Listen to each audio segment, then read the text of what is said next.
हो रहा है रॉय के साथ। वो एक ही दिन को न जाने कितनी बार जी चुका है, इसलिए पहले से ही जानता है कि आगे क्या होगा। हर सुबह वो ना सिर्फ इस एक हत्यारे से निपटता है, बल्कि हर रोज हेलीकॉप्टर में एक आदमी मशीन गन लिए उसे गुड मॉर्निंग बोलने पहुंच जाता है, जिसे रॉय भैया ने चाकू फेंक के मार दिया। इस सब के बीच वो अपनी एक्स वाइफ की फोटो को निहारने लगा और फ्लैट में ब्लास्ट होने से ठीक पहले रॉय खिड़की से कूदकर सीधा एक ट्रक पर लैंड हुआ। वैसे हर बार ऐसा नहीं होता, कभी कभी ट्रक भी रॉय पर लैंड कर जाता है। इसके बाद हर रोज वो एक आदमी से उसकी कार छीनता है, जो हर रोज चिल्लाता है, कोई बचाओ, मेरी गाड़ी छीन रहा है ये आदमी। वहाँ से जल्दी निकलने के चक्कर में वो गाड़ी तेजी से भगा रहा था और फिर ये हुआ। इसके बाद स्क्रीन पर लिखा आता है अटेम्प्ट 79, मतलब रॉय अब तक इस दिन को 79 बार जी चुका है। इसके बाद रॉय को इतना तो समझ आ गया था कि कोई तो उसे मारना चाहता है, मगर क्यों ये नहीं पता। कभी रास्ते में कुछ औरतें उसे गोली मार देती तो कभी एक बौना उसे बम से ही उड़ा देता। ग्वान येन नाम की एक तलवारबाज लड़की हर बार उसे मारने से पहले अपना नाम बताती थी। इसके बाद उसका एक हमशक्ल भी था जो उसकी जान के पीछे पड़ा था। रॉय को भरोसा था कि उसकी एक्स वाइफ जेमा उसके सभी सवालों का जवाब दे सकती है, तो उसने जेमा को कॉल लगाया, मगर कॉल उसके बॉस वेंटर ने उठा लिया, जिसके पीछे एक बहुत ही भड़कीली सी मशीन थी। उसने ये भी बताया कि जेमा की तो कल रात को ही एक एक्सीडेंट में मौत हो गई, यानी उसका टाइम लूप शुरू होने से पहले ही जेमा मर चुकी थी। वो बहुत हताश हो गया, लेकिन उसके पीछे लगे ये खतरनाक लोग उसे दुख भी नहीं मनाने देते। अगले दिन हर रोज की तरह रॉय तेजी से गाड़ी दौड़ाकर अपनी जान बचाता भाग रहा था। उसने किसी तरह उसका पीछा करने वाली औरतों से वो ग्रेनेड लॉन्चर छीन लिया और उन्हीं के हथियार से उन्हें उड़ा दिया। इसके बाद रॉय अपने फेवरेट नूडल कैफे में पहुंचा और थोड़ी पेट पूजा करने लगा। इसी बीच हम डेव को देखते हैं, जो एक सिक्योरिटी कंपनी में काम करता है। दूसरी तरफ डाई फैंग नाम की एक फेमस चाइनीज तलवारबाज भी वहां मौजूद थी। रे ने शराब पीते हुए नोटिस किया कि घड़ी में 12:47 हो गए हैं। इतने में सभी लोग इकट्ठा होकर रॉय को मारने आ गए और उसे गोलियों से भून दिया। इसके बाद हमें रॉय के टाइम लूप में जाने से पहले का दिन दिखाया जाता है। वो अपनी एक्स वाइफ के ऑफिस में सिक्योरिटी डिपार्टमेंट ज्वाइन करने के लिए अपना रिज्यूम देने गया था। पता चलता है कि सिक्योरिटी की जरूरत ऑफिस वालों को नहीं, जेमा को है। जेमा ने अचानक से रॉय के सर से कुछ बाल काट लिए। उसका व्यवहार बड़ा अजीब सा लग रहा था। उसने रॉय से पूछा कि क्या उसे उसका भेजा हुआ जन्मदिन का तोहफा मिल गया था। जेमा ने रॉय के गले लगकर उसके कान में कहा कि वो ओसाइरिस वर्ड को याद रखे। तभी 3 गार्ड्स वहां आ पहुंचे और उन्होंने रॉय को बाहर भेज दिया। उसके जाने के बाद जेमा के बॉस वेंटर ने उसे धमकाते हुए कहा कि वो जिस चीज पर काम कर रहे हैं वो एक टॉप सीक्रेट प्रोजेक्ट है और वो अपने पुराने आशिकों को ऐसे ही अंदर नहीं बुला सकती। रात के तकरीबन 3 बजे रॉय एलिस नाम की एक लड़की, जो कि पेशे से एक डेंटिस्ट है, उसके साथ एक बार में बैठा था। एलिस के बाथरूम में जाने के बाद बारटेंडर ने बातों बातों में उससे कहा कि वो इस लड़की के साथ मौज मस्ती भले ही कर ले, लेकिन उसकी आंखों में प्यार किसी और के लिए है। इतने में उसे जेमा का फोन आया। वो रॉय के बालों के सैंपल के साथ कुछ कर रही थी।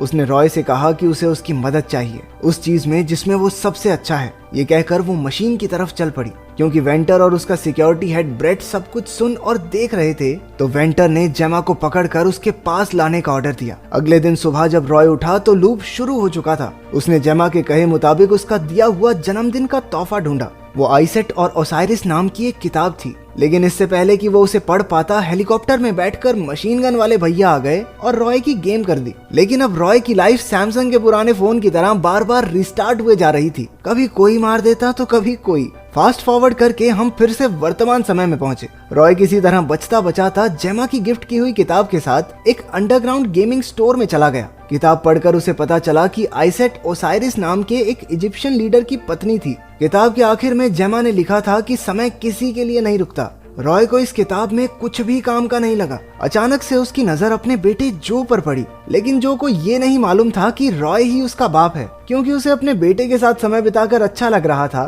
तो उसने सोचा कि चलो इसे पिज्जा खिला के लाते हैं। वहाँ से बाहर निकलते ही रॉय ने नोटिस किया कि सामने घड़ी में 12:50 हो गए थे और ये पहली बार था कि रॉय इतनी देर तक जिंदा रहा। मगर तभी वहाँ गैंग की एंट्री हो गई और वो समझ गया कि वो ज्यादा देर तक जिंदा सिर्फ इसलिए रहा क्योंकि वो अंडरग्राउंड एरिया में था जहां उसे कोई ट्रैक नहीं कर पाया। रॉय ने अपने बेटे को गोलियों से बचाया और अपनी आखिरी सांसें भरते हुए कहा कि वो ही उसका असली पिता है। डर के साथ साथ उस आखिरी लम्हे में रॉय को अपने बेटे की आंखों में अपने लिए प्यार दिखा।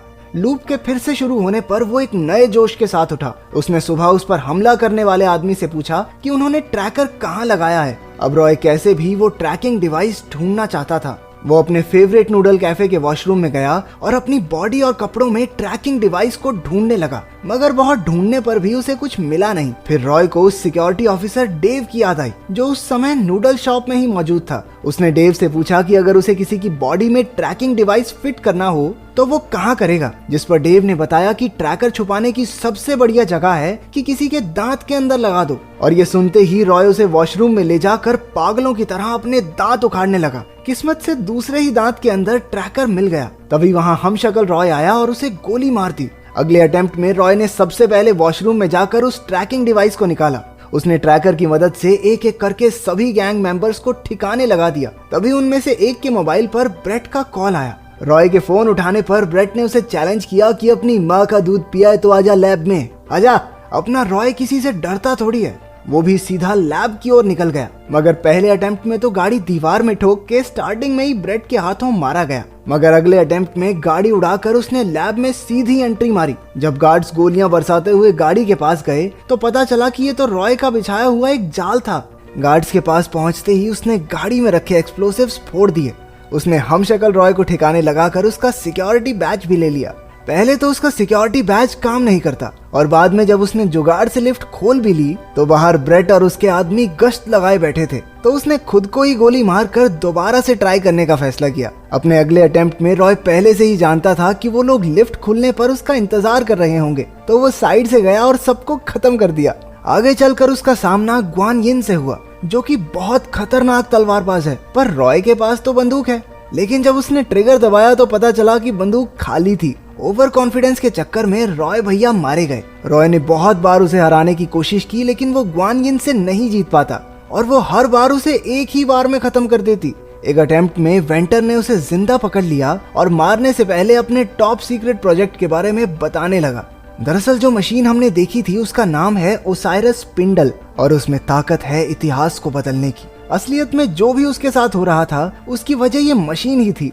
जेमा ने बिना वेंटर को भनक लगे रॉय के बालों के इस्तेमाल से उसके डीएनए को मशीन में डाल दिया था। और ये बात साफ थी कि वेंटर को इस बात का कोई आइडिया नहीं था, क्योंकि फिर वो रॉय को ये सब क्यों ही बताता। रॉय ने जेमा की उसके जन्मदिन पर दी हुई किताब को फिर से पढ़ा और वो समझ गया कि जब तक उसका डीएनए मशीन में मौजूद है उसे कोई नहीं मार सकता। उसे ये भी समझ आया कि जेमा उस पर कितना भरोसा करती थी।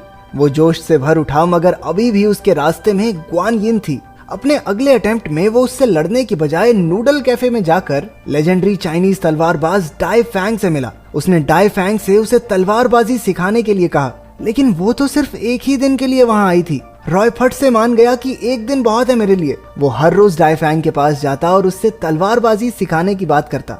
धीरे धीरे वो बेहतर होता गया और अपने 174th अटेम्प्ट में वो एकदम तैयार हो गया। इसके बाद वो ग्वान यिन से लड़ने पहुंचा। उसने अपनी बंदूक जमीन पर रखी और पास की दीवार से एक तलवार उठा ली। उसने लाजवाब तलवारबाजी दिखाते हुए ग्वान यिन को खत्म कर दिया। तभी ब्रेट और वेंटर भी वहां आ गए। उसने अपनी तलवार ब्रेट के माथे में गाड़ दी। जैसे ही वेंटर ब्रेट की बंदूक उठाने के लिए आगे बढ़ा, रॉय उससे पहले ही तलवार लेकर उस तक पहुंच गया। वेंटर को शक हुआ कि एक आदमी इतने सारे लोगों को कैसे मार सकता है। लगता है ये साउथ की फिल्में नहीं देखता। खैर वो समझ गया कि जेमा ने मशीन के इस्तेमाल से उसे समय के एक लूप में डाल दिया है। वेंटर ने रॉय को बताया कि जब वो यहाँ आकर उसके गुंडों से लड़ रहा था तो उसने उसके बेटे जो को मारने का बंदोबस्त कर दिया था। ये सुनते ही रॉय जल्दी से जो के पास पहुंचा, लेकिन वहां पहुंचकर उसे पता चला कि वो पहले ही मर चुका है। अपने बेटे की मौत देखने के बाद रॉय सारी उम्मीद खो चुका था। वो जानबूझकर हत्यारों को अपने आप को मारने देता, लेकिन एक दिन उसने सोचा बस बहुत हुआ। जब ये दिन बार बार चलना ही है तो क्यों ना उसे अपने बेटे के साथ बिताए। तो रॉय हर दिन जो के साथ गेम्स खेलते हुए बिताने लगा और शाम को जब वो दोनों एक बेंच पर बैठे होते तो सब खत्म हो जाता। मगर एक दिन जो ने बताया कि उसे सुबह उसकी माँ का कॉल आया था, जिसमें जेमा ने उसे समझाते हुए कहा था कि चाहे कोई भी प्रॉब्लम हो वो रॉय से बात कर सकता है। रॉय ने ये बात कंफर्म करने के लिए जो से उसका फोन लिया, जिससे उसे यकीन हो गया कि सुबह जेमा सच में जिंदा थी और उसके पास अब भी मौका है उसे बचाने का। रॉय अगले अटेम्प्ट में जल्दी से जल्दी वेंटर और ब्रेट को मारकर कैमरा रूम में गया। उसने देखा कि सुबह जब वो उठता है तो उसके 15 मिनट बाद तक जेमा जिंदा थी। ये देखकर वो बहुत खुश हुआ और उसने खुद को गोली मार दी ताकि वो जल्दी से लूप रीसेट करके उसे बचा सके। अगली सुबह उठकर रॉय ने सीधा हेलीकॉप्टर पर ही छलांग लगा दी। उसने मिनी गन वाले गुंडे को मार दिया और पायलट को बंदी बनाकर हेलीकॉप्टर में ही लैब की तरफ निकल पड़ा। उसने सभी गुंडों को रॉकी भाई के स्टाइल में हेलीकॉप्टर की मशीन गन से उड़ा दिया। वो जल्दी से उस जगह पहुंच गया जहां जेमा मरने वाली थी। एन मौके पर उसने एंट्री मारकर बेट और वेंटर का खेल खत्म कर दिया। आखिरकार उसने जेमा को बचा ही लिया। उन दोनों ने एक दूसरे के लिए अपने प्यार को इजहार किया। आखिरी सीन में रॉय स्पेंडल की तरफ गया जिससे उसका ये टाइम लूप टूट जाएगा। तो आपकी जिंदगी में ऐसा सबसे खूबसूरत दिन कौन सा रहा है जिसे मौका मिलने पर आप बार बार जीना चाहें? कमेंट्स में जरूर बताना।